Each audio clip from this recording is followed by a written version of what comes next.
Good afternoon and welcome to this edition of Finweek Money Matters. Remember, this is the show that helps you manage your finances. I'm Demisha Greater. Coming up on the show today, we'll be taking a look at the HelpOut app. Yes, that's an app that connects businesses to consumers using geolocation technology. I'm sure you want to know about that. And we'll also hear what technical analyst Mushima Gama's view is on Northern Platinum. And of course, later on, we'll be joined by a panel of experts to discuss how the expropriation bill could affect South Africans. But before we get into all of that, do remember that we do want to hear from you and we welcome your feedback. Send it to us at moneymatters@abn360.com. But first, let's get into this week's Trend of the Week.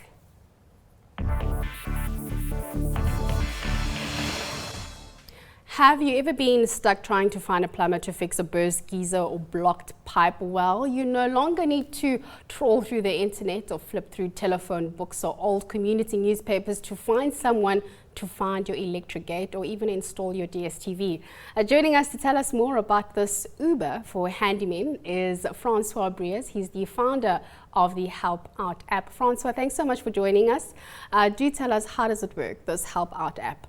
Well, thanks for inviting me to me. The HelpOut app, basically, it's a lifestyle app and it connects local businesses to local customers in the area using geolocation technology and connects them in real time. So to give you an example, if there's you've got a burst geyser like you said earlier, and you don't have a lot of time to sort out the problem. So if you go on the app, it could basically show you that there's an electrician just down the road, or there might be one next door.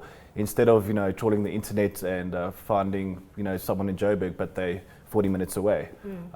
So that's basically to save time, and for the plumbers on their side, it's also more efficient to service people in the local area than traveling long distances between clients. So we spoke about a burst geyser. What other service providers does it connect consumers with?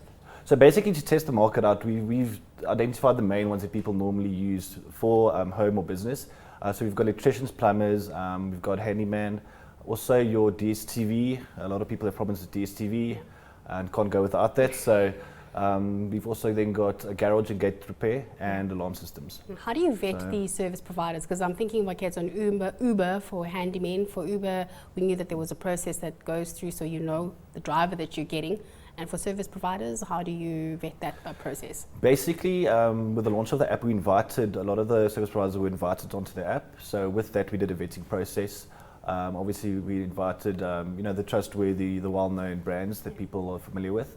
And then anybody that's downloaded it themselves and added themselves on, we normally, on a daily basis, can see all the new service providers that added themselves.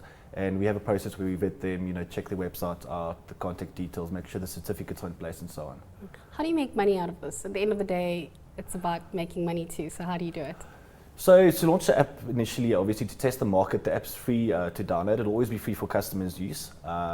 We've invited all the suppliers on board to test it out for a few months. So we haven't started charging yet, but in future, obviously, we would probably just charge a monthly subscription. But until all the service providers are happy and it's working well, it's free to test out for now.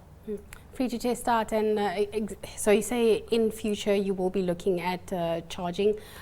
In the testing phase that you've been busy with for the last couple of months, have you been seeing an increment? I mean, just walk us through some of the processes. I'm sure you've had to, make a couple of adjustments, what's working, what isn't. Talk to us about this. Yeah, since the initial version of the app, we've updated quite a lot, seeing what people like and making the app more user-friendly. And also keeping with the latest trends, the look of the app is changing all the time. We actually launching. Just to come in, can you use it on any cell phone? Is it quite specific on which cell phones you're able to get it on? Oh no, it's basically we've produced the app for the Android market. So most phones, 90% of the phones are Android, and then also for the iPhone market. Unfortunately, we haven't got it for Microsoft, but in later stages we might produce it for that as well. You were still telling us the story about the kind of changes that you're. So yes, I mean we constantly updating the app with the latest trends and so on.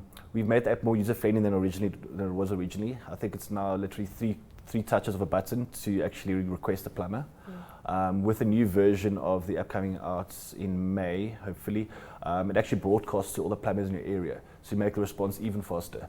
Whereas you could previously just choose the closest guy to you. But with the broadcast feature that's coming out, that'll hopefully even better the process even more. Do they have service ratings? I'm thinking again. We're adding going service back on ratings as well. Yes. That's something we don't currently have on. We're going to add service ratings. And there's also a new feature that we're adding called our HelpOut loyalty. For the stores to get repeat business, we've got a loyalty. It's a virtual loyalty app that we going to add to the HelpOut app. Yeah. And how did you come about this? I mean, just to go back on the example of Uber, were you just sitting, thinking, and thought, wow. Yeah, so originally I was actually, I think I had guests coming over and the kitchen light broke that afternoon and I urgently needed an electrician. So, you Google normally. So I went on Google, typed in, I live in Pretoria area, so, electricians Pretoria. Got hold of the guy, said it's urgent. He says, well, he's about 50 minutes away. In traffic might be an hour. So, when I got off the phone with him, a previous guy that actually phoned, didn't answer his phone, called back. And he was like, oh no, he's about 5 minutes away. And I felt too bad to call the other guy back and say, no, don't come anymore, because he had to make his way all the way through traffic. And, I was thinking, I wish I knew that this guy was so close by. Yeah. And that's sort of how the app or the idea sparked. Have you seen this in other parts of the world? I mean, I would assume, I haven't heard of this before until today, so I'm not sure if this is a first for South Africa, if it's something that you've seen already in the market. No, from studies we've done, we haven't picked up, except for Uber that's done that with the taxis. We haven't today seen like local businesses being able to have a feature like an app that helps them to do exactly that. So it's definitely new in the market. Francois, best of luck with this. I definitely want to have you back so you can tell us how it's going. This has been an interesting one, and it's really nice to know that finally now I don't have to go on Google. I can just get it on my phone. That was Francois Briers. He's the founder of the HelpOut app. Let's now take a look at this week's Killer Trade.